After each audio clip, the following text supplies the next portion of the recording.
Hi there, my name is Darren Schurer. I'm Liberty's father. We lost Liberty 5 years ago to Ewing sarcoma, and we are now collaborating with the Bone Cancer Research Trust to raise vital funds and awareness in her name. Liberty's final wish was that we take her forward into the future and keep her alive in our memory. And hopefully this is a way that we can do this.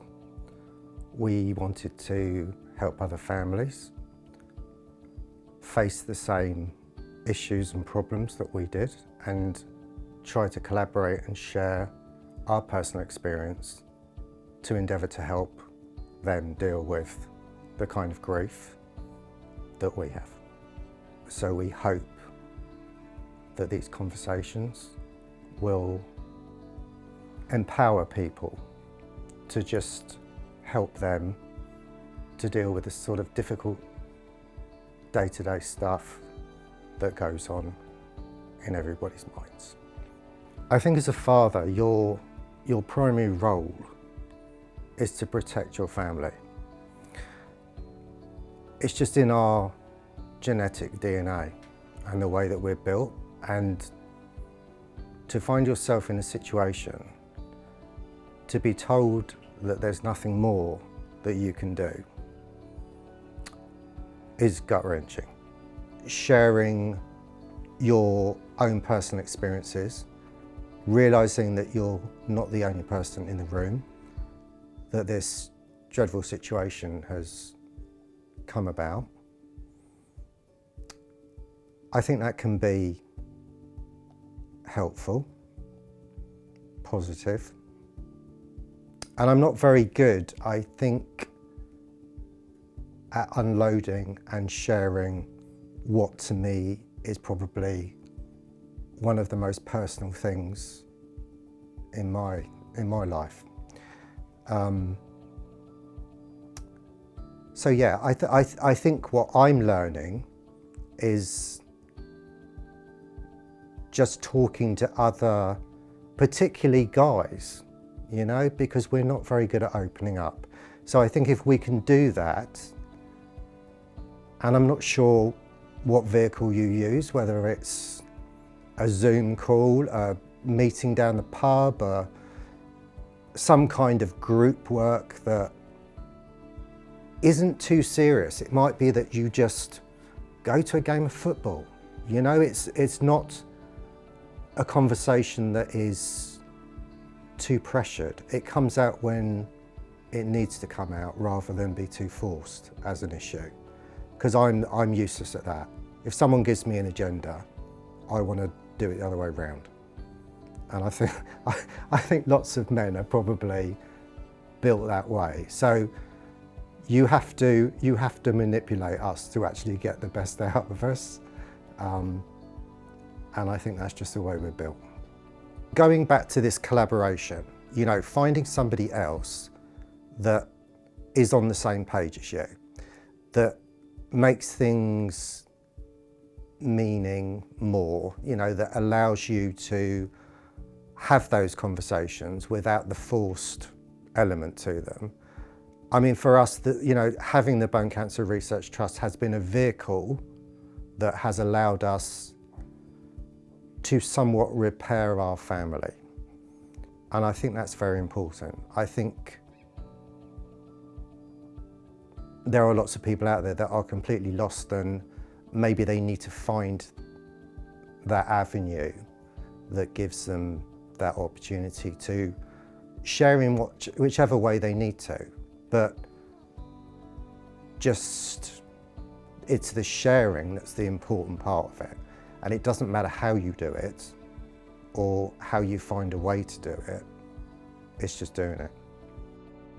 They use that crazy saying in time will heal, which I think is complete bullshit.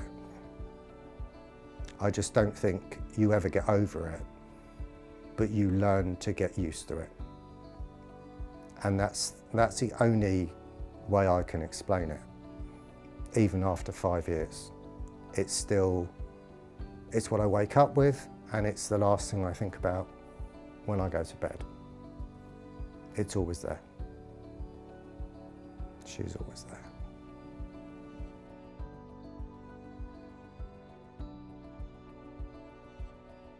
The mental health issues that are surrounding so many of us now, and I'm not just talking about just grief, I'm talking about just life, and just the pressure that we're all under now is so much more intensified than when I was growing up.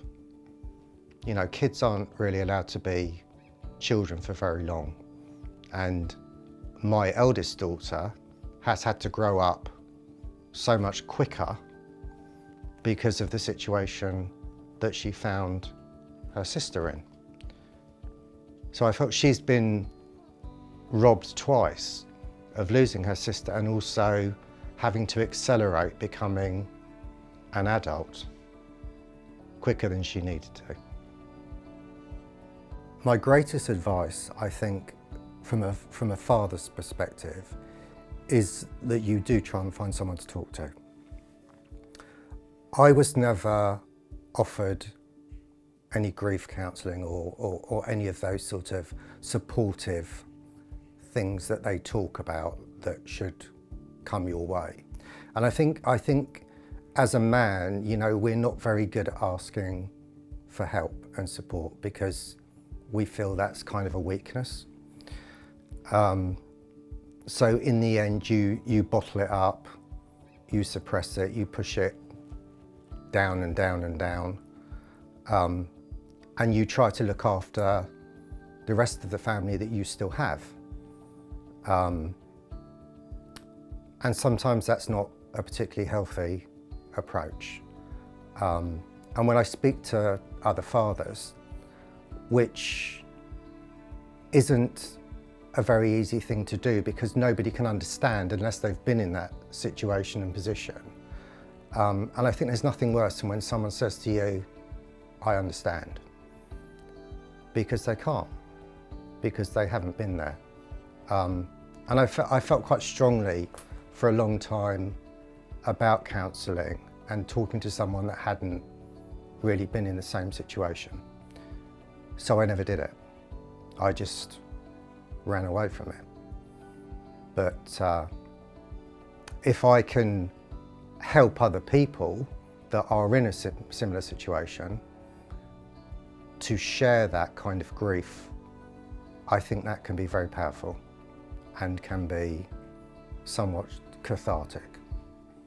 To bring this back to a positive, the fundraising that we do is something that we can channel my personal anger as to why this happened to my daughter.